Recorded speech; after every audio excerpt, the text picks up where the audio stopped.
Hello दोस्तों, आज की इस वीडियो में हम सेट्स के बारे में आगे जानते हुए कॉम्प्लीमेंट ऑफ अ सेट के बारे में पढ़ेंगे। कॉम्प्लीमेंट ऑफ अ सेट को जानने के लिए हम एक एग्जांपल लेते हैं।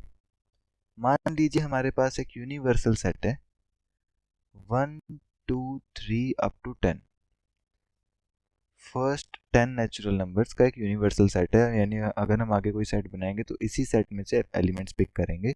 मान लो हम इसका एक सब सेट बनाते हैं, यानी इसमें से कुछ एलिमेंट्स पिक करके एक नया सेट बनाते हैं। मान लो 2 और 5 उस सेट को बिलोंग करते हैं। तो हमारा ए सेट एक सब सेट है यूनिवर्सल सेट का, जिसके अंदर 2 और 5 बिलोंग करते हैं। हमने उसका कॉम्प्लीमेंट बनाना है, यानी हमने एक नया सेट बनाना है जिसको हम कहेंगे ए का कॉम्प्लीमेंट। हम कोई सेट बी को ए का कॉम्प्लीमेंट कब कहेंगे? जब बी के अंदर हम वो सारे एलिमेंट्स यूनिवर्सल सेट में से पिक करके डालेंगे जो ए के अंदर नहीं है। यानी बी के अंदर यूनिवर्सल सेट के सारे एलिमेंट्स आएंगे, उनको छोड़ के जो एलिमेंट ए के अंदर आ चुके हैं, जैसे कि 1 2 ए के अंदर आ चुका है तो अगला आएगा 3 4 5 ए के अंदर आ चुका है तो अगला आएगा 6 7 8 9 और 10। ये एलिमेंट्स ए बी के अंदर आएंगे हमारे गिवन लॉजिक के हिसाब से, और इस नए सेट बी को हम बुलाएंगे ए का कॉम्प्लीमेंट।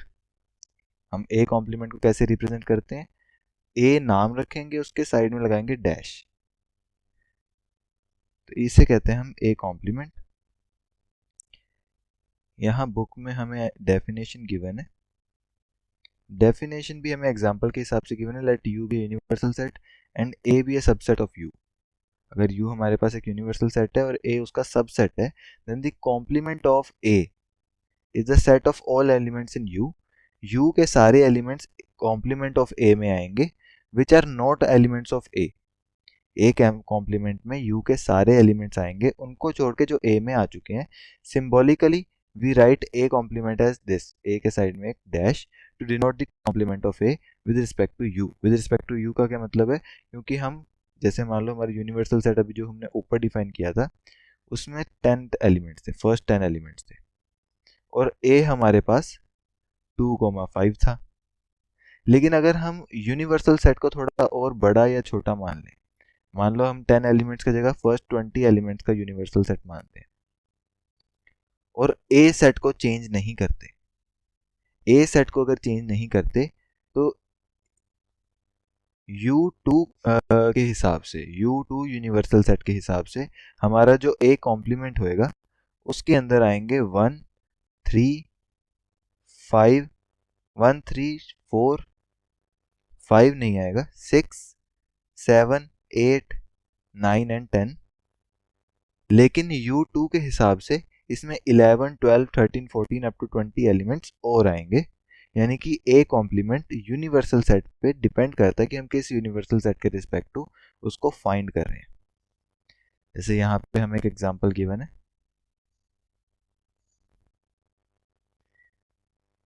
एग्जांपल में क्या है?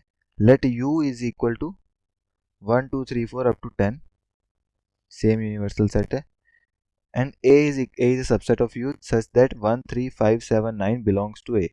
यानी यूनिवर्सल सेट से हमने सारे ऑड एलिमेंट्स का एक सेट बना लिया, और हमने फाइंड करना है ए कॉम्प्लीमेंट, यानी ए कॉम्प्लीमेंट में वो सारे एलिमेंट्स आएंगे यू में से जो कि ए के अंदर नहीं है, यानी कि set of all even numbers in you.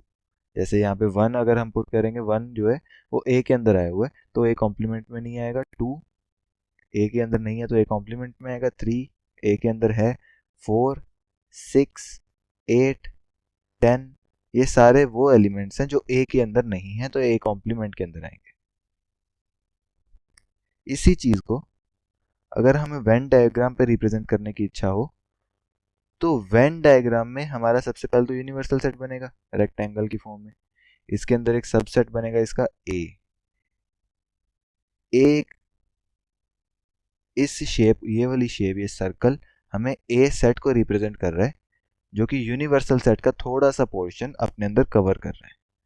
तो ए सेट के अंदर जो एलिमेंट्स आ चुके हैं, यानी जो रीजन ए के अंदर आ चुका है उसको छोड़ के बाकी जितना रीजन रह गया वो सारा का सारा ए कॉम्प्लीमेंट में जाएगा।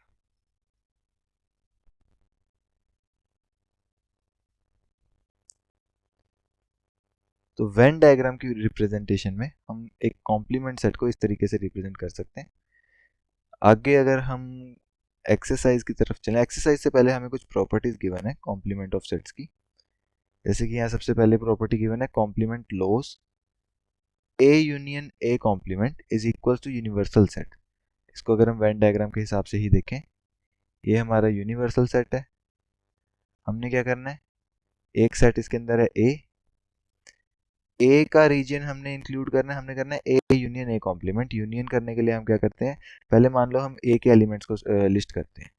ए के सारे एलिमेंट्स इस नए सेट के अंदर आएंगे, मान लो बी सेट इसका नाम रखते हैं।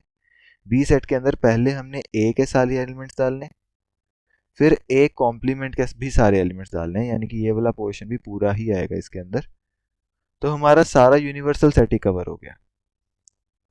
सारा यूनिवर्सल सेट कब कवर हुआ है, जब हमने ए और ए कॉम्प्लीमेंट दोनों को इंक्लूड किया है, दोनों का यूनियन फाइंड किया है। किसी भी सेट के लिए अगर हम बी और बी कॉम्प्लीमेंट दोनों का यूनियन कर देंगे तो हमारा यूनिवर्सल सेट बन जाएगा वो।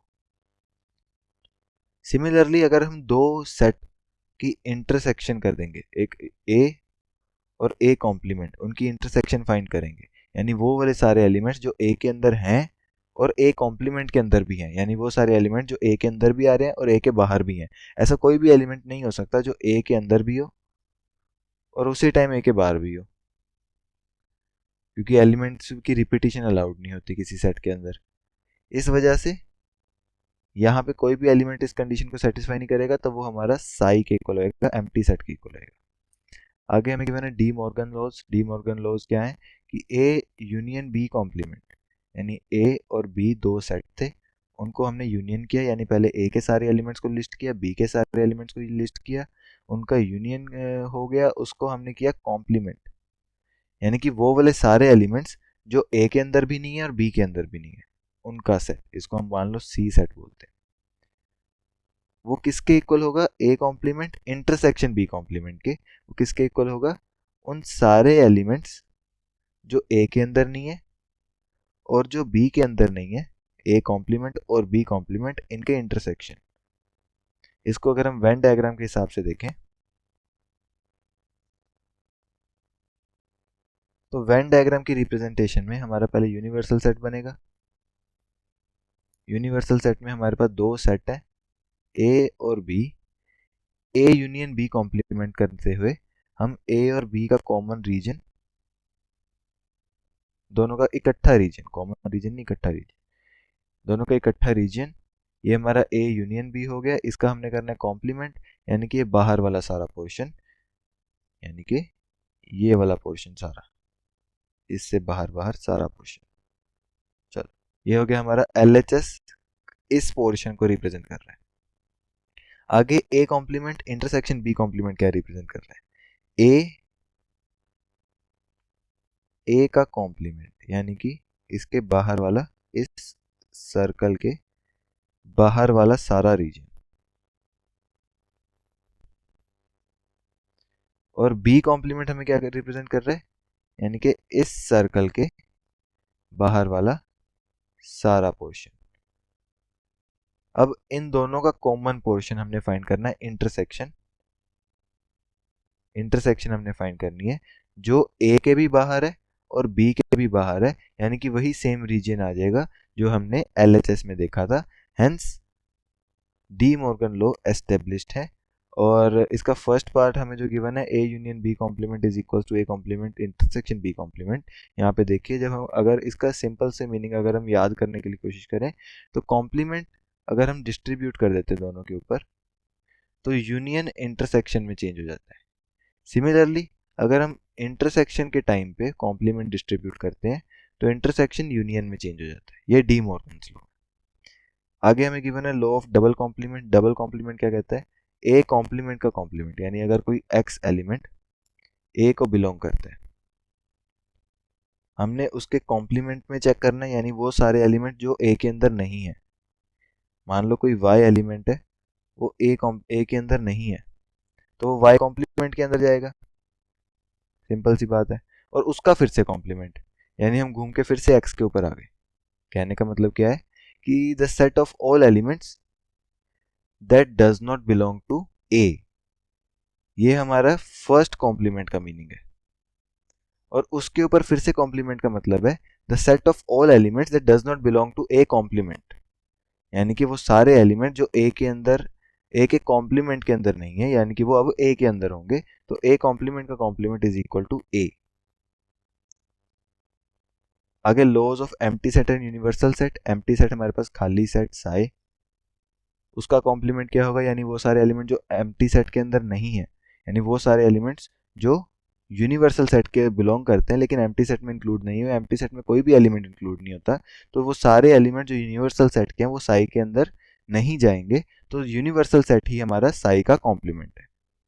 सिमिलरली यूनिवर्सल सेट का अगर हम कॉम्प्लीमेंट देखें, यानी वो सारे एलिमेंट जो यूनिवर्सल सेट के अंदर नहीं है, ऐसा कोई भी एलिमेंट एग्जिस्ट नहीं करता जो यूनिवर्सल सेट के अंदर ना हो, क्योंकि हम डिफाइन ही यूनिवर्सल सेट इस तरीके से करते हैं। तो यहाँ हमारा साई आंसर आएगा, एम्प्टी सेट। ऐसा कोई भी एलिमेंट नहीं है जो यूनिवर्सल सेट के अंदर ना हो। आगे इसके कुछ एक्सरसाइज के क्वेश्चन ट्राई करते हैं। जैसे हमें गिवन है taking a set of natural numbers as the universal set, हमने नेचुरल नंबर्स को यूनिवर्सल सेट मानना है। Write down the complements of the following sets. इनमें हमें कुछ इसके पार्ट, जैसे x is a prime number, हम सेट बिल्डर फॉर्म में लिखेंगे, रोस्टर फॉर्म में थोड़ा मुश्किल हो जाएगा। X is a prime number, तो x such that x is not a prime number, simple. आगे अगर हम कोई और एग्जांपल देखें, x is an even number, ये हो जाएगा x is an odd number complement के अंदर। हमें गिवन है x is an odd number, second part में वो हो जाएगा x is an even number, उसका कॉम्प्लीमेंट। हमें गिवन है x is a positive multiple of 3, यहाँ पे हम सिंपल बात ये भी लिख सकते हैं कि x is not a positive multiple of 3, वो ज़्यादा सही रहेगा। आगे गिवन है x that x is a prime number, x is not a prime number, या फिर x is a composite number. x says that x is a natural number divisible by 3 and 5, x is not a natural number divisible by, x is a natural number not divisible by 3 and 5। Natural number से तो हमने elements उठानी है, तो not यहाँ पे नहीं आएगा। x is a natural number, एक नेचुरल नंबर ही होना चाहिए, लेकिन that must not be divisible by 3 and 5।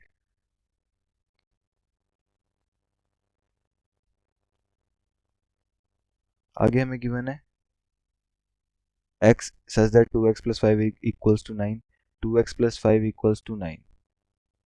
अगर हम इसको सॉल्व करें, 2x equals to 9 minus 5, 2x equals to 4, x equals to 2। सिर्फ 2 एलिमेंट है नेचुरल नंबर्स में से जो इस कंडीशन को सेटिस्फाई कर रहा है, तो हमारे सेट को बिलोंग करेगा सिर्फ 2। तो इसका कॉम्प्लीमेंट क्या हो गया, इसका कॉम्प्लीमेंट हम सेट बना के भी दिखा सकते हैं। 1 2 को मिस करके 3 4 5 6 7 अप टू इन्फिनिटी, लेकिन सेट बिल्डर फॉर्म में ज़्यादा अच्छा लगेगा। X such that 2x plus 5 is not equal to 9, simple. आगे अगर हम कुछ और एग्जांपल्स देखें, draw appropriate Venn diagram of each of the following. हमने वेन डायग्राम ड्रॉ करने हैं, जैसे कि इसका एक पार्ट करते हैं, फोर्थ पार्ट करते हैं, A complement union B complement. ये हमारा यूनिवर्सल सेट है, इसके अंदर हमारे पास दो सेट हैं ए और बी। हमने पहले करना है ए का कॉम्प्लीमेंट, यानी कि ये वाला रीजन,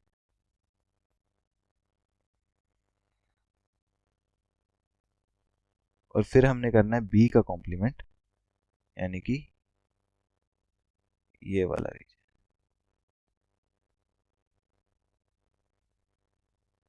और इन दोनों की हमने करनी है union, A complement union B complement. इन दोनों की अगर हम कॉम्प्लीमेंट कर देंगे तो ये पूरा यूनिवर्सल सेट ही उसमें इंक्लूड हो जाएगा। तो यहाँ पे A complement union B complement के लिए हम एक नया वेन डायग्राम बना के उसका पूरा शेड करके दिखा सकते हैं कि ये पूरा यूनिवर्सल सेट ही हमारा A complement union B complement को बिलोंग करेगा। आगे अगर हम देखें कुछ और questions, fill in the blanks to make each of the following statement true। a union a complement, अभी हमने पीछे देखा है कि a union a complement कोई यूनिवर्सल सेट के अंदर एक सेट a, हमने पहले a के सारे एलिमेंट्स लिस्ट करने हैं, फिर a के अंदर जो नहीं है वो भी सारे लिस्ट कर देंगे, तो यूनिवर्सल सेट पूरा ही आ जाएगा। a union a complement is equal to universal set. Psi complement, हमने अभी देखा था कि साई कॉम्प्लीमेंट यानी वो सारे एलिमेंट जो एम्प्टी सेट के अंदर नहीं है, तो यूनिवर्सल सेट के सारे एलिमेंट्स एम्प्टी सेट के अंदर नहीं होते हैं। तो psi complement is equal to universal set.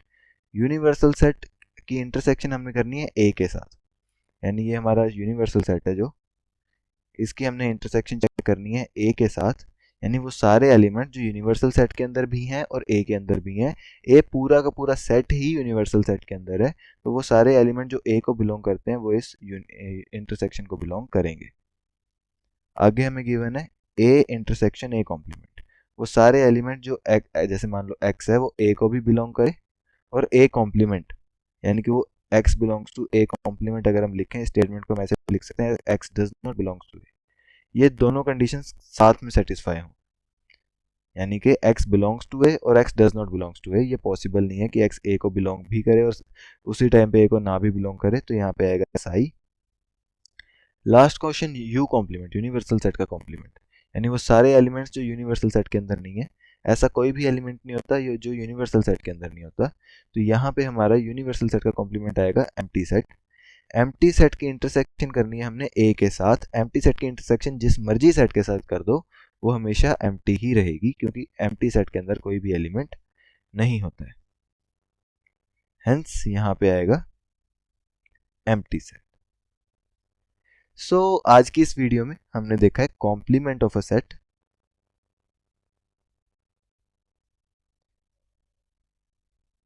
आप इस एक्सरसाइज के अगले क्वेश्चंस और या फिर कुछ बाकी क्वेश्चंस आप ट्राई कर सकते हैं, और ट्राई करके अगर आपको कोई भी डाउट आता है तो आप कमेंट सेक्शन में ज़रूर पूछ सकते हैं। I would be very happy to answer those questions. So thank you for watching this video.